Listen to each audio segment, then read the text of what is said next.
네, 여러분 안녕하세요.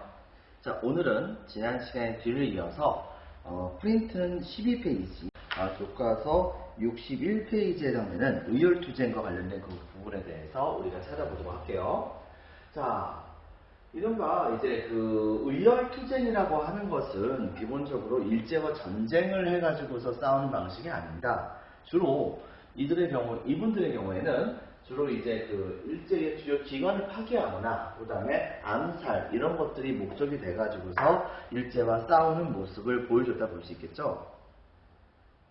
여기서 이제 그 의열단의 그 시초를 찾아본다고 한다면 바로 이제 그 여기 보이는 김원봉 선생이 당시에 등장을 해가지고 이 의열단이라고 하는 구조를 처음 만드셨어요. 당시에 이분은 일제의 주요 기관을 파괴하고 암살을 통해 가지고서 일제의 그런 중요한 그런 사람들을 전부 다 죽이고 없애버리게 된다고 한다면 나중에 일제가 무서워서 더 이상 이제 한국으로 부임하지 않게 되게 됐을 때 일본 사람들이요. 그렇게 됐을 때 일제가 한국을 통치하는 것이 불가능하게 되고 바로 이런 방법을 통해 가지고서 조선의 독립을 추구하는 것을 목표로 삼았다 볼 수 있는 것이겠죠. 자, 그렇기 때문에 자 먼저 별표 2개 쳐줍니다. 의열단, 조선 의열단이라고도 하는데 성립에선 동그라미 1번 빈칸에 적혔습니다. 김원봉 선생님입니다. 김원봉 등이 만주에서 조직, 동그라미 1번, 동그라미 2번 일제의 주요 기관을 파괴하고 일제의 주요 기관을 파괴하죠. 자, 그럼 두 번째는 각종 주요 인사들을 암살하는 겁니다. 이 암살하는 사람들은 주로 일본인도 있었겠지만 친일파들도 여기에 포함되는 거예요. 동그라미 1번 김원봉 등이 만주에서 조직, 동그라미 2번 일제의 주요 기관 파괴, 동그라미 3번 고위 관리 및 빈칸을 적겠습니다. 친일파 암살 위주로 폭력투쟁 거기까지 붙였습니다. 이걸 통해 가지고서 우리 민족이 일본 놈들을 충분히 제거할 수 있다고 하는 자신감을 갖게 하는 것이 일단 목표였습니다. 근데 지금 중요한 것은 이분들의 경우에는 이제 러시아에서 넓은 범위로서 본다고 한다면 사회주의에 포함된다고 하는데 사회주의하고 좀 다른 거예요. 바로 아나키즘이라고 하는 그런 이제 일종의 무정부주의라고 하는 사상의 영향을 받아가지고서 이런 형태의 조직이 만들어진 겁니다. 이것은 뭐냐면 지금 현재 존재하는 모든 정부 조직이라든가 식민통치자를 비롯해서 일반적인 정부 조직조차도 실제로는 인간의 자유를 전부 다 억압을 하는 것이라고 생각을 했던 것이기 때문에 바로 일체의 권력이라든가 이런 것들을 전부 다 부정하고 인간들을 아무런 권력이 없는 그런 자연 상태로 냅뒀다고 했을 때 진정한 자유가 주어지는 것이라고 생각했기 때문에 진정한 의미에서의 해방을 추구한다는 의미에서 이른바 아나키즘, 즉 바로 이 무정부주의를 이때 당시에 이 김원봉 조직이 수용해서 이걸 통한 바로 일제에 대한 저항을 선택했던 것이라 볼 수 있는 것이겠죠. 빈칸에 적혔습니다. 무정부주의. 그럼 이분들이 대표적으로 활약했던 사건이 뭐가 있느냐? 바로 박재혁 선생과 같은 분이 있었어요. 이분의 경우에는 부산경찰서에다가 폭탄을 던졌는데 이때 당시에 부산경찰서에 직접 찾아가가지고서 바로 이제 그 부산경찰서의 서장을 폭살시켜버렸죠. 그리고서 자신도 다치게 됐는데 나중에 일제에 의해서 사형의 판결을 받게 되셨지만은 사형 판결 직전에 돌아가셨다고 합니다. 정말 무슨 용기로서 이렇게 하셨는지 모를 정도로 정말 대단한 분이었습니다. 동그라미 2번에서는 김익상 선생이 있습니다. 이 김익상 선생 같은 경우에는 아예 조선을 통치하는 그런 기관이 바로 조선 총독부니까 총독부를 파괴해버리면은 아무래도 조선을 통치하는데 일제가 되게 어려움이 있지 않을까 생각했기 때문에 조선 총독부에다가 실제로 폭탄을 던졌어요. 물론 이제 이것이 하필이면 좀 불량 폭탄을 사용하는 바람에 불발이 되긴 했지만 그 안에서 여러 명의 일본 관리들을 총을 쏴서 죽이는 그런 모습을 보여주기도 했었었죠. 자, 그 다음에 이 김상옥이라고 하는 분도 이제 종로경찰서에다가 폭탄을 투척을 해가지고서 그래서 이제 종로경찰서를 이제 대혼돈에 빠뜨리게 만들었다 볼 수 있겠죠. 나중에 잡히시긴 하셨지만. 그 다음에 되게 진짜 유명하신 분이 이제 나석주라고 하는 분인데요. 이 나석주 선생 같은 경우에는 당시에 식산은행이라고 하는 일제의 식민지 은행과 또 하나 동양척식 주식회사, 바로 동척이라고도 하는데요. 이 동양척식 주식회사 쪽에다가 둘 다 폭탄 던졌어요. 그래가지고서 거기에서 굉장히 많은 사람들이 이때 당시에 그 죽임을 당하게 됐거든요. 근데 이분이 너무 신출귀몰 해가지고 당시에 일본인들이 이 야스쿠 선생을 추격을 했는데 한 여러 겹에 걸쳐 가지고서 이제 나스쿠 선생을 이제 포위를 했거든요. 포위를 했는데 근데 문제는 뭐냐? 포위망을 확실히 다 좁히고 보니까 나중에 나스쿠 선생이 어디로 갔는지 모르게 도망을 가는데 성공을 한 겁니다. 이것 때문에 일제가 아주 그냥 눈에 불을 켜고서 주변을 열심히 찾아보다가 그러다가 또 저 멀리 도망가는 나석주 선생을 발견하게 된 거예요. 그래가지고서 일본 놈들이 당시에 바로 이제 그 나석주 선생을 잡기 위해서 바로 열심히 쫓아갔고 그 결과 다시 또 이제 몇십 겹이 넘는 그런 포위망을 구축을 했는데요. 결과적으로는 여기에선 이제 나석주 선생이 이 포위망을 뚫지 못하십니다. 하지만 일제에게 잡히는 것도 좋게 생각하지 않았던 선생은 맨 마지막에 포위망이 확실하게 좁혀왔을 때 이때 당시에 총을 자신에게 겨누어서 스스로 자결로서 생을 마감하는 모습을 보여주기도 하셨죠. 자, 이렇게 되면서 이때 당시에 여러 가지 의거 활동을 실제로 벌였던 분들입니다. 나석주, 동그라미 5번 나석주, 동그라미 1번 박재혁, 동그라미 2번 김익상, 그 다음에 동그라미 3번 김상옥, 그 다음에 김상옥, 여기 얹어놔야 돼요. 이 김상옥 선생의 경우에는 종로경찰서라고 했어요. 그 다음에 김지석, 그 다음에 도쿄 궁선, 그리고 나석주 선생, 이런 분들이 활약을 많이 했다. 특히 나석주 선생이라든가 김상욱 선생 정도는, 그리고 또 하나 더 한다면 김익상 선생, 이 세 분 정도는 여러분들이 기본적으로 알아주는 게 좋을 것 같습니다. 자, 그 다음에 문제는 뭐냐면 시간이 흘러가면서 이 김원봉 선생은 당시에 투쟁의 방식을 변화하기로 마음을 먹어요. 왜냐하면은 당시 김원봉 선생이 조직했던 조선의열단은 말 그대로 조선의 최고 엘리트급에 해당되는 그런 인재들을 모아놓고서 그분들을 동원해가지고 당시에 일제에 대한 암살 사건 같은 것을 열심히 벌이려고 노력했던 단체였거든요. 근데 문제는 뭐냐? 조선의열단의 최고 정예 요원들을 파견해서 암살을 하면 또 다른 사람이 또 오면은 바로 그 사람을 또 죽여야 되는데, 그렇게 하려면 또 조선에 뛰어난 암살자를 보내가지고 죽여야 되고, 왜? 죽일 때마다 항상 거의 잡히는 경우가 많았었으니까. 이런 일이 벌어지게 되다 보니까는 조선의 뛰어난 인재들을 일제와의 싸움에서 너무 쉽게 소모하는 것이 아닌가라고 하는 부분에 대한 자괴감을 갖게 됐었던 이때 당시에 바로 이 김원봉 선생은 처음에는 이 의열단을 만들었을 때는 단재 신재호의 조선혁명선언이라고 하는 행동강령을 받아들여가지고 이거에 따라서 활동을 열심히 했었으나 더 이상 안 되겠다 싶은 나머지 바로 1920년대 중반 이후부터는 아예 중국 쪽에서의 군관학교를 입학을 합니다. 정식적으로 제대로 된 군대 훈련 같은 것을 받으려고 생각했던 것이죠. 그렇게 하고 거기에서 나온 다음에는 자체적으로 민족혁명당이라고 하는 당을 만들어가지고서 이걸 기반으로 해서 본격적으로 조직에 의한 이른바 항일운동을 본격적으로 벌이게 되었다는 것을 여러분들이 기억을 해주기 바랍니다. 이 단재 신채영 선생의 경우에도 당시에 바로 이 의열단의 나름대로 동조를 해줘가지고서 이런 조선혁명선언이라고 하는 글까지 써주셨다고 하는 부분은 여러분들이 꼭 기억을 해주기 바랍니다. 자, 맨 마지막에 본다고 한다면, 여기서 중간에 본다고 한다면, 자, 동그라미 1번, 1920년대 중반. 자, 다음 줄에 군관학교 입학, 밑줄. 그 다음에 이후, 동그라미 2번, 빈칸에 들어갈 만한 민족혁명당. 민족혁명당을 결성해서 이렇게 이제 그 항일 조직을 이끄셨다. 자, 지침에서는 바로 신채우, 단재 신채우 선생의 빈칸을 찍겠습니다. 조선혁명선언이라고 하는 글을 바로 이 의열단의 강령으로 삼아서 이거에 따라서 활동하는 모습을 보여줬다는 것을 여러분들이 기억을 해주기 바랍니다. 자, 그 다음에 동그라미 2번에 한인애국단. 이거 우리나라 역사에서 본다고 한다면 이 한인애국단이 또 되게 중요하다 볼 수 있겠죠. 대표적으로 이분들은 뭘 하셨느냐.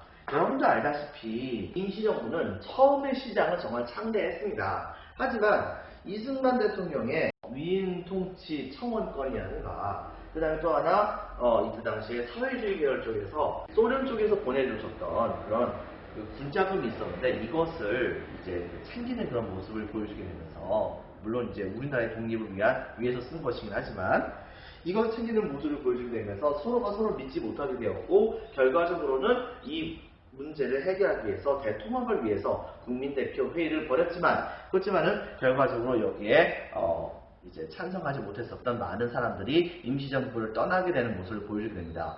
나중에 임시정부가 어느 정도까지 최악의 상황으로 떨어지게 되냐면, 임시정부를 따르는 인원들의 숫자가 너무 줄어가지고서 각 부의 장관과 차관을 임명할 수 있는 그 사람들조차도 없게 되는 그런 상황이 벌어지는 거예요. 이렇게 될 정도로 임시정부 자체가 굉장히 침체하게 됐었거든요. 바로 근데 이러한 침체되어 있었던 이 임시정부를 이끌어 나가셨던 분이 바로 김구 선생이셨다는 말입니다. 그럼 이분은 그럼 과연 어떤 식으로 이 임시정부를 활성화시키려고 노력을 할까 곰곰이 생각을 하셨죠. 그러다가 한 가지 깨달은 것이 뭐냐면, 일제에 대해서 임시정부가 아직까지도 살아있다라고 하는 것을 뭔가 보여주는 것이 중요하다고 생각을 했던 거예요. 그래가지고서 암살과 뭐 파괴 이런 것을 목표로 했었던 그런 단체를 새롭게 하나 만들게 됩니다. 이 의열단부가 좀 더 훨씬 후에 만들어진 단체라고 생각하는데요. 이 한일애국단의 경우에는 바로 여러 가지 활동을 벌이게 됐었는데, 되게 유명한 것 중에 하나가 바로 이봉창 선생과 그다음에 윤봉길 의사의 의거가 여기에 포함된다 볼 수 있겠습니다. 이봉창 의사 같은 경우에는 원래 한국에서 자체에서 되게 좀 가난하게 살았던 분이었대요. 근데 이분이 곰곰이 생각해보니까 이 한반도에서 아무리 열심히 돈을 번다고 하더라도 돈을 많이 벌 수가 없다는 것을 알게 돼가지고, 그래가지고서 어떻게 할까 고민하다가 없는 돈을 모아서 당시에 일본으로 건너가셨답니다. 일본으로 건너가셔서 거기서 일을 했는데, 일을 하도 열심히 하니까 나중에 어떤 일까지 와졌냐면, 어떤 한 일본인이 바로 이 이봉창 선생을 자신의 양자로까지 드릴 정도의 모습을 보여주기도 했었다고 합니다. 자, 그런데 이제 문제는 뭐냐? 그게 사실상 일본인의 양자로 들어갔다고 한다면은 사실상 일본인으로서 확실하게 대접을 받을 수 있는 거잖아요. 하지만 이 사람이 이봉창 선생님께서 실제적으로는 조선인이었기 때문에 실제로 취직을 할 때 일본 안에 있는 기업이 이 이봉창 선생을 조선인 취급했지 일본인 취급을 하지 않았단 말입니다. 이렇게 되자 여기에 이런 식의 차별을 하게 되는 이 사회 자체에 엄청나게 분노하셨던 이봉창 의사는 바로 이번엔 180도 자신의 그 생각을 바꾸어서 전향을 해서, 그래서 조선의 독립을 위해서 직접적으로 몸을 써야겠다고 생각했던 겁니다. 그래가지고서 정말 무턱대고서 어디로 갔냐면, 여러분들 임시정부가 어디 있어요? 임시정부가 바로 중국 상하이에 있죠. 바로 중국 상하이에 임시정부가 있는 데로 갑니다. 정말 무턱대고 대한민국 임시정부가, 이봉창 선생이 생각하기에 그때 당시에 가장 유명한 독립운동 단체가 바로 대한민국 임시정부라고 생각을 했으니까 대한민국 임시정부를 찾아가가지고서 이 한번 바치겠다 뭐 이렇게 생각을 했던 거예요. 가가지고서 이때 당시에 대한민국 임시정부를 찾습니다 하면서 막 한국말로 이제 돌아다니면서 이제 만나는 사람마다 물어봤다는 거죠. 근데 문제는 뭐냐면, 이분이 일본 가서 너무 생활을 많이 했다는 거예요.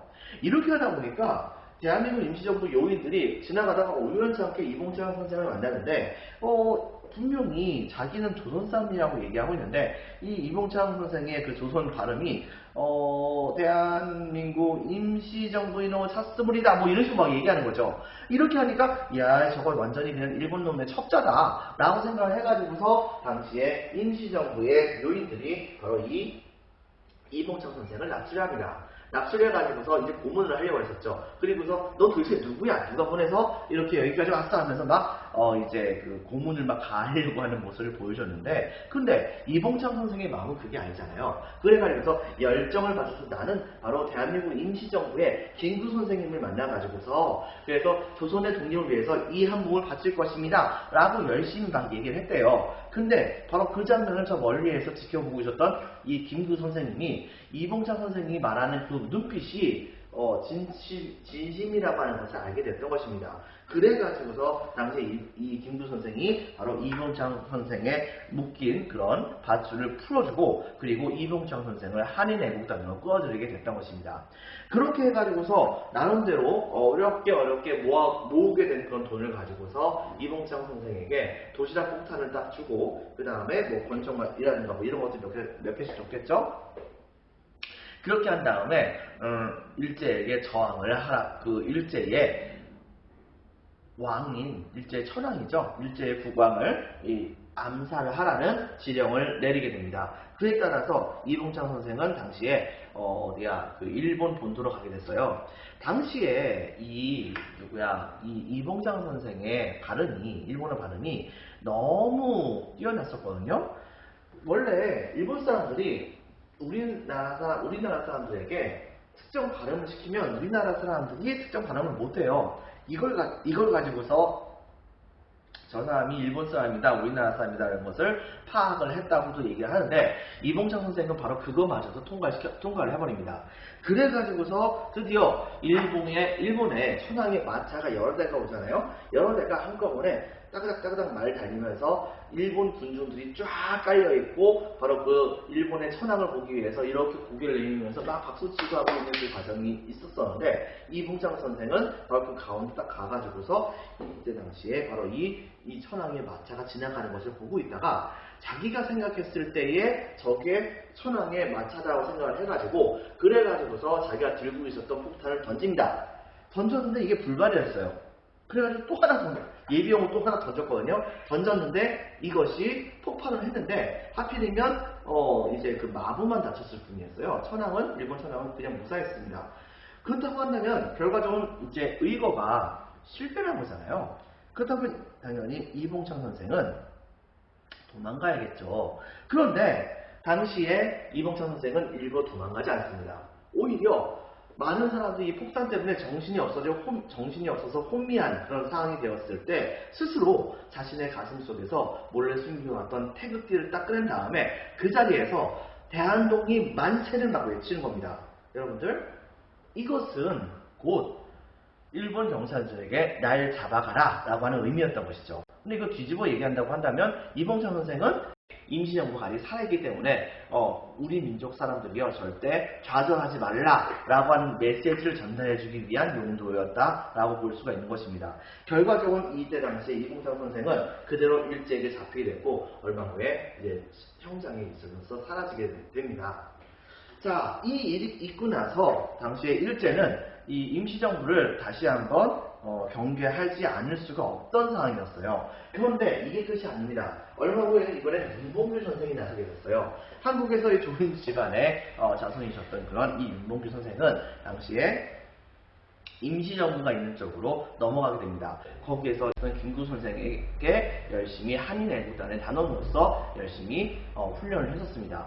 그리고 바로 본격적으로 본인이 활약을 할 수 있는 기간을 윤봉규 선생 이후에 바로 재고 있었었는데요. 당시 일제는 어떤 상황이었냐면 조금씩 일본 자체가 중국에 대한 침략을 강화해 나가는 그런 상황이었습니다. 그러다가 당시에 일제가 중국을 꼬투리 잡아가지고서 바로 중국의 상하이 지역을 자신들의 군대를 동원해가지고서 점령을 해버리는 이른바 상하이 사변이라고 하는 사건이 벌어지게 되는 사태가 벌어졌어요. 자, 이렇게 되게 되자 중국 정부는 당시에 이 일본을 막아내야 되는 것이 당연했었지만 중국 정부는 당시에 내부적으로는 공산주의자들과 지금 현재 그때 당시에 좀 싸우고 있는 상황이어가지고서 일본에게 대해서 적극적으로 대항할 수 있는 상황이 못 됐던 것이었습니다. 그렇기 때문에 중국 사람들은 되게 분노를 멈출 수가 없는 상황이었었는데 근데 이때 당시에 일본은 어쨌든 간에 군대를 동원해가지고 상하이를 점령했으므로 이 상하이를 딱 점령한 다음에 바로 이 상하이를 점령한 것을 축하하는 그런 축하 연회를 벌이게 되는 사태가 벌어졌습니다. 근데 이때에 바로 이 윤봉규 선생이 가시게 됐던 것이죠.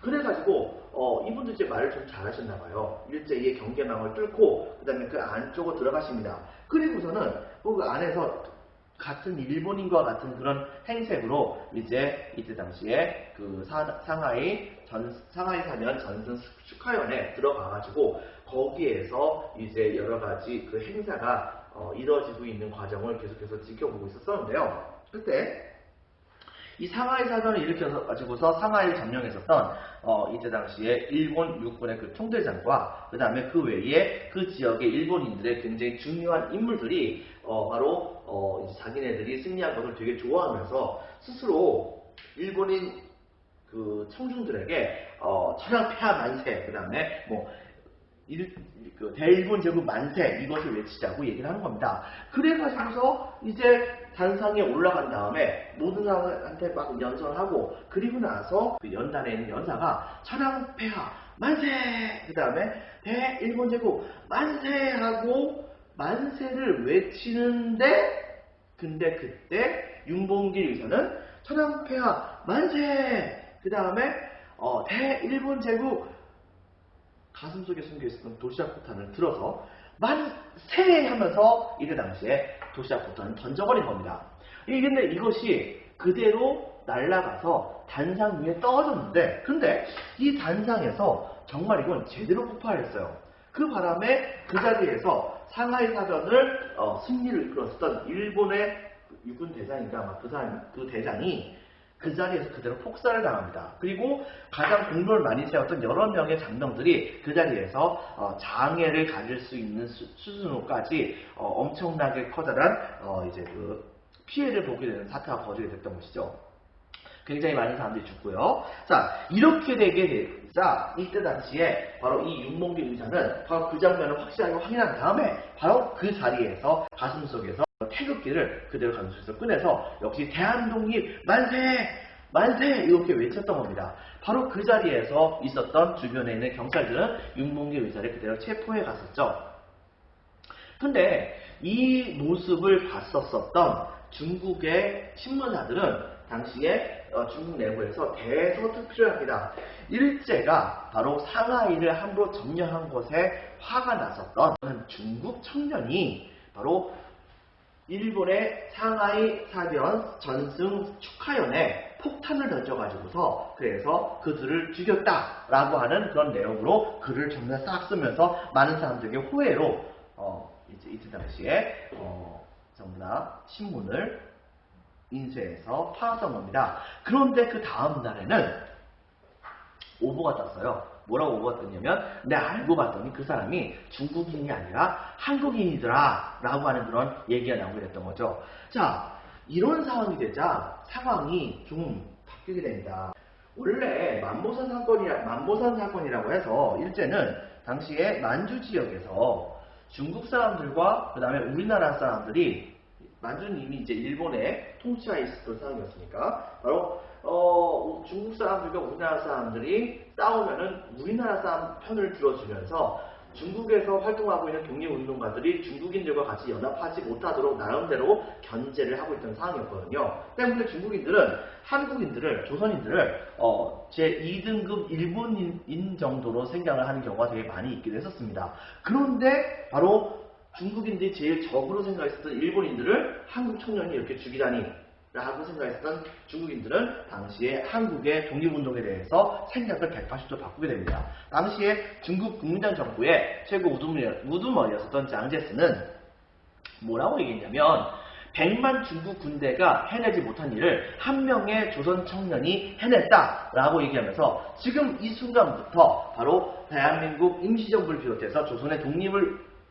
꾀하는 모든 단체들이 일제와 싸우려고 한다면 우리 중국 정부는 그들을 적극적으로 도움을 주도록 하겠다라고 이렇게 딱 선언을 하게 됩니다. 이렇게 되면서 우리나라의 독립운동 자체가 중국 정부의 도움을 받게 되면서 되게 활성화되는 모습을 보여주게 됐던 것이죠. 자, 그래서 먼저 보겠습니다. 별표 2개, 한인 애국단. 자, 배경에서는 일제의 탄압과 내부 분열로 밑줄칩니다. 신체된 임시정부의 활성화, 이게 목적이었던 거죠. 그래가지고서 이걸 누가 만들었느냐? 1931년 김구 선생이 만드셨습니다. 김구 적어주세요. 자, 김구 선생이 만드셨어요. 대표적인 활동에서는 이봉창 선생이 바로 일제 국왕 마차에다 폭탄 던졌던 사건, 결과적으로 실패했지만요. 동감 1번 이봉창, 동감 2번 윤봉길의 의거, 상하이 홍구공원에서 열린 상하이 사변, 일본의 중국 상하이 침략 승리 축하연에서 이 윤봉길이 바로 다음 줄에 해주십니다. 자, 폭탄을 투척하여 일본군 장성, 별, 스탑급에 해당되는 사람들이죠. 이런 사람들 및 고위 관료들을 처단하는 모습을 보였던 겁니다. 밑줄 쫙. 결과적으로 영향은 이게 너무 중요합니다. 동감 1번 중국에 빈칸시켰습니다. 이때 당시에 중국 정부를 장악을 했었던 당은 공산당하고 국민당이 있었는데 순원이 이제 국민당이라고 하는 당을 만들었거든요. 바로 이 국민당이 있었었는데 빈칸시켰습니다. 국민당이 권력을 잡았거든요. 그래서 국민당 정부, 중국 국민당 정부가 임시정부를 인정합니다. 밑줄. 동감 1번.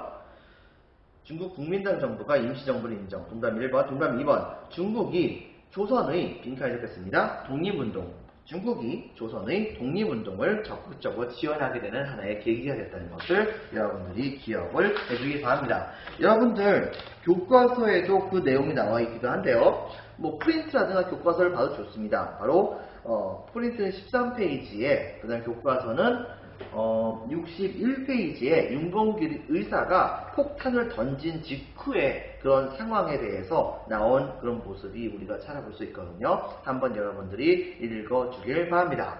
자, 다음으로는 프린트 13페이지에 3번 무장투쟁을 전개하고 건국을 준비하다에 대한 내용에 대해서 보도록 하겠습니다.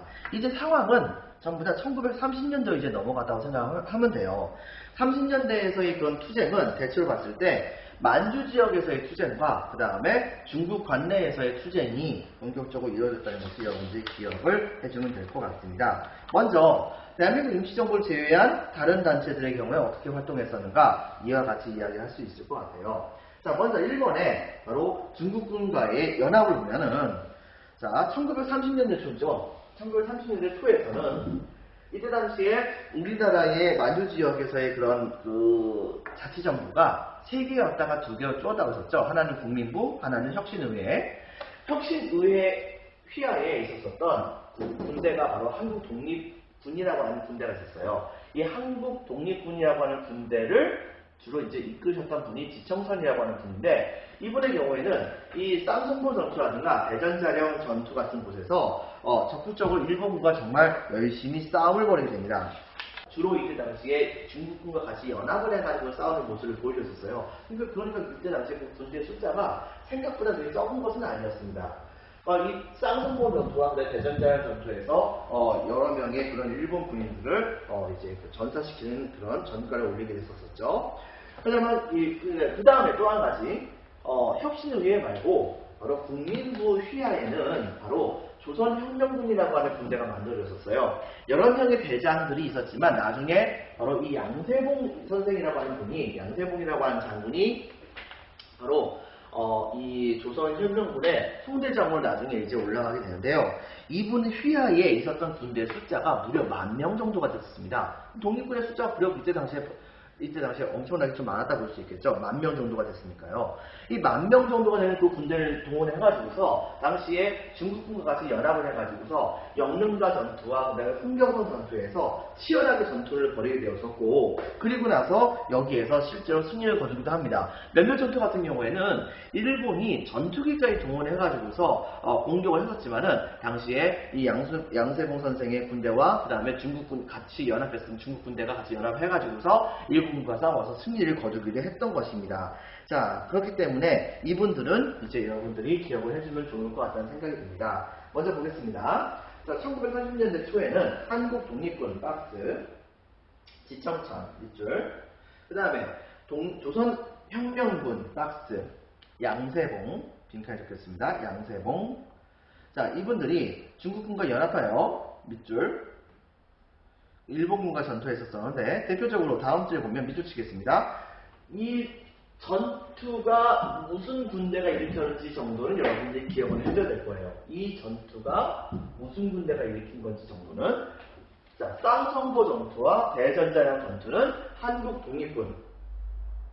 자, 바로 쌍성보 전투와 대전자령 전투는 한국 독립군 밑줄 치겠습니다. 쌍성보 전투와 대전자령 전투 밑줄 치고 한국 독립군 박스. 한국 독립군의 지휘자가 누구라고요? 바로 지청천 선생. 그 다음에 또 한 가지. 자, 밑줄 칩니다. 영릉가 전투와 혼경선 전투 밑줄. 이거의 경우에는 박스 치겠습니다. 빈칸에 들어갈 말은 조선혁명군. 여기에 총대장이 누구셨다고요? 바로 양세봉 장군. 하지만 문제가 생겼어요.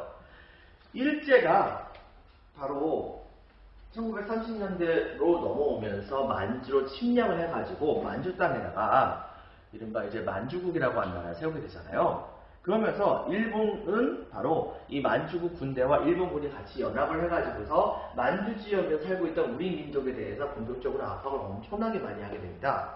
당연히 우리 민족의 경우에는 이들과 싸우기 위해서, 근데 거기도 이제 우리 민족 사람들이 되게 많으니까 바로 조선혁명군과 같은, 그 다음에 한국 독립군과 같은 군대를 마련해서 치열하게 싸움을 벌였는데요. 정말 끝까지 싸웠던 쪽은 바로 이 조선혁명군 쪽입니다.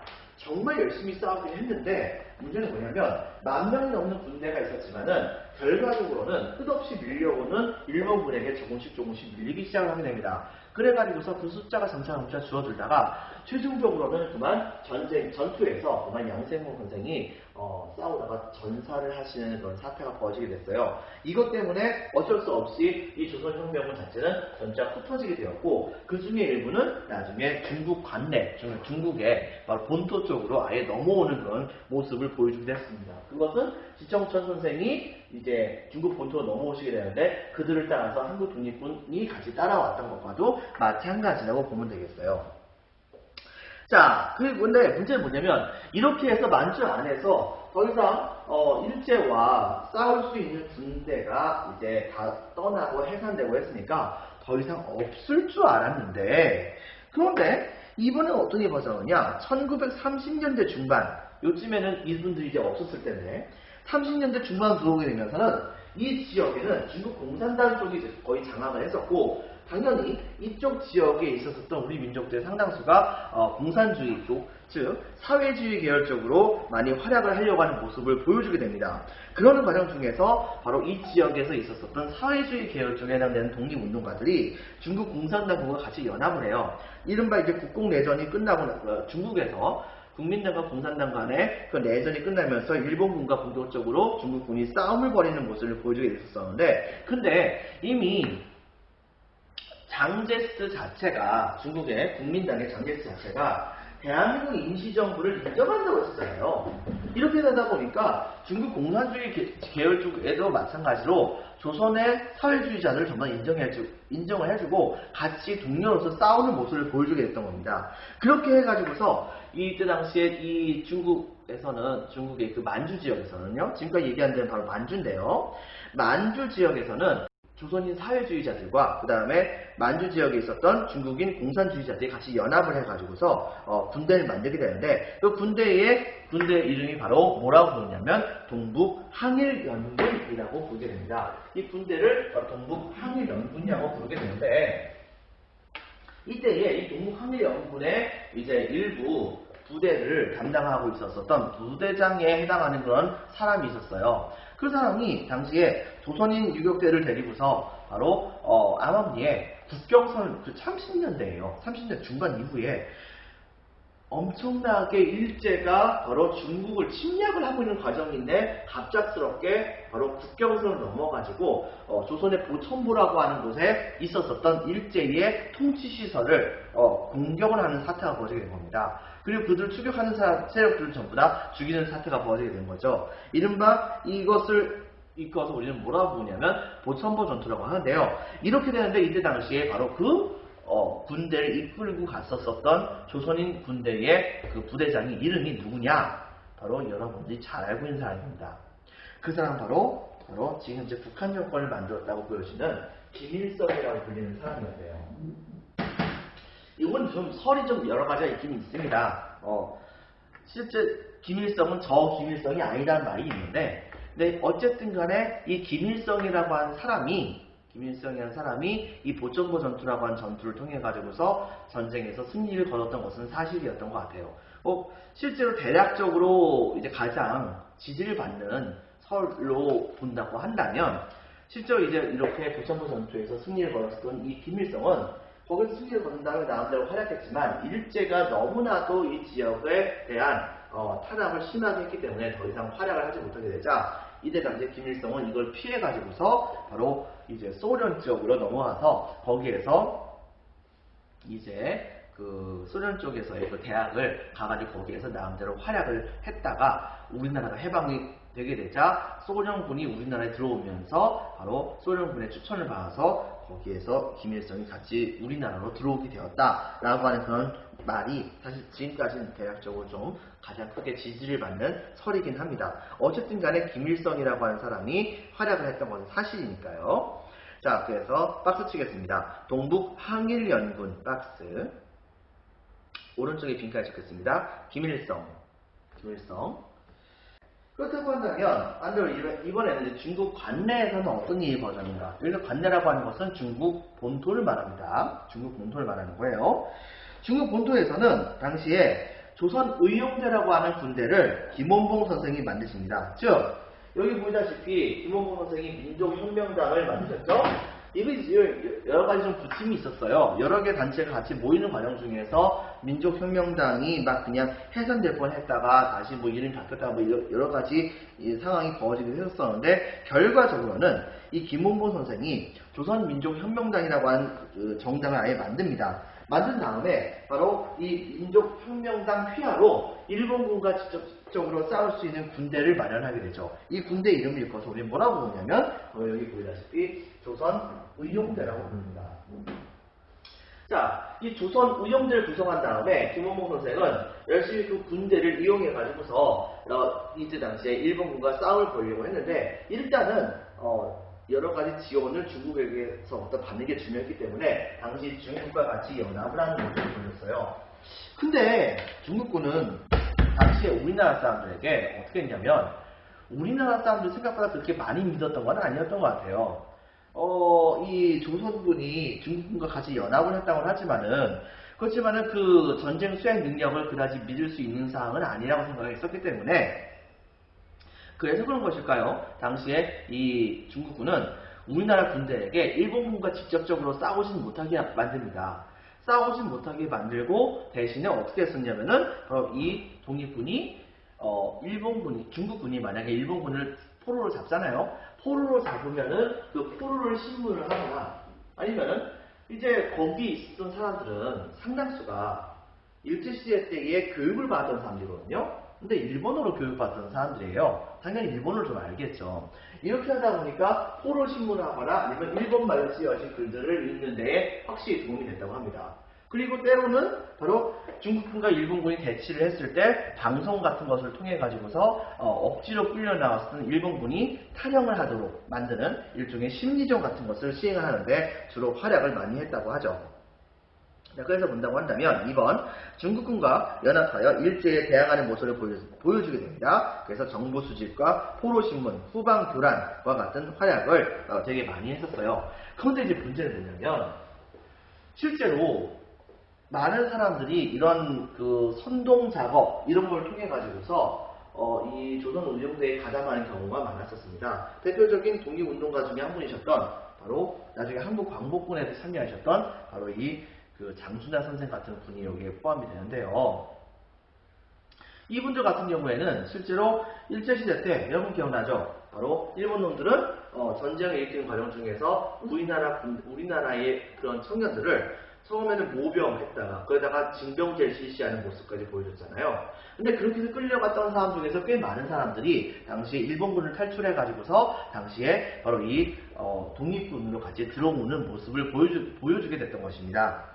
때문에 바로 많은 사람들이 이제 독립군으로 딱 들어온 다음에는, 여기 보이는 조선의용대에 들어온 다음에는 여기에서 일본군과 직접 총칼을 들고서 싸우는 것을 원했어요. 그런데 문제는 뭐냐?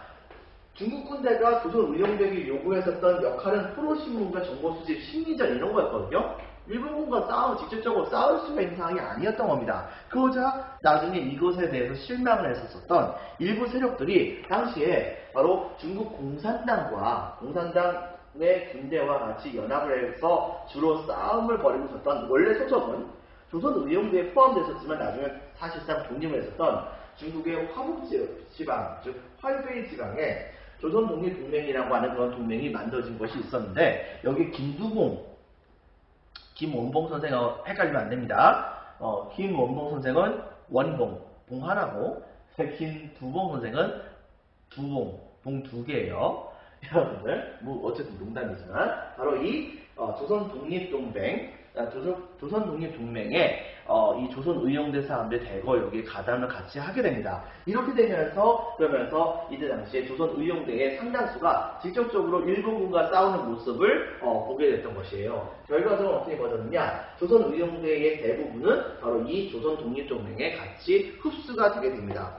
자, 흡수가 되게 됐지만은 문제는 뭐냐? 정작 김원봉 선생과 핵심적인 그런 조선의용대의 대원들은 여기에 가담하지 않았어요. 근데 그때 당시에 바로 이 중국 정부가 대한민국 임시정부를 적극적으로 도와준다는 것을 알게 되었었던 바로 이 김원봉 선생은 독립운동을 하기 위해서는 어쨌든 간에 지원이 많이 있는 곳으로 가는 것이 맞지 않겠는가 생각했었던 측면이 있었나 봐요. 그래가지고서 당시에 임시정부의 자기의 그런 그 군대와 그 다음에 세력들을 이끌고서 같이 이제 들어오게 됩니다. 그렇게 되면서 그래서 다음 줄에 밑줄 치겠습니다. 먼저 별표 하나.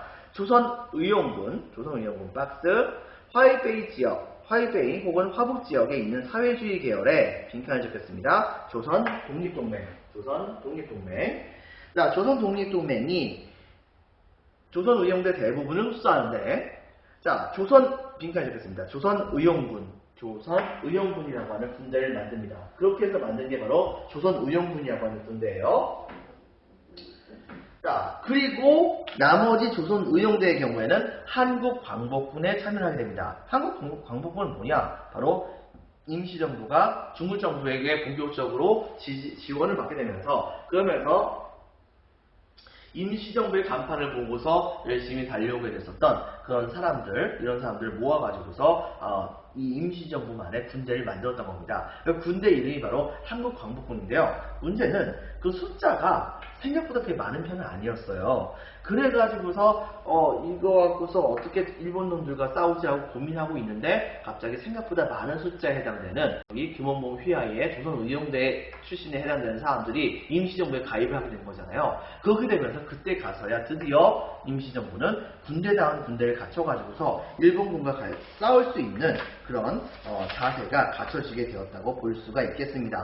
당시에 조선의용대가 활약했었던 모습은 여러분들 교과서 프린트 14페이지 혹은 교과서 62페이지에 나와있는 자료를 보면 알 수 있겠습니다. 자, 오늘은 여기까지 하겠습니다. 시간이 좀 많이 지났네요. 자, 스테이 노트 잘 작성하기 바랍니다. 자, 감사합니다.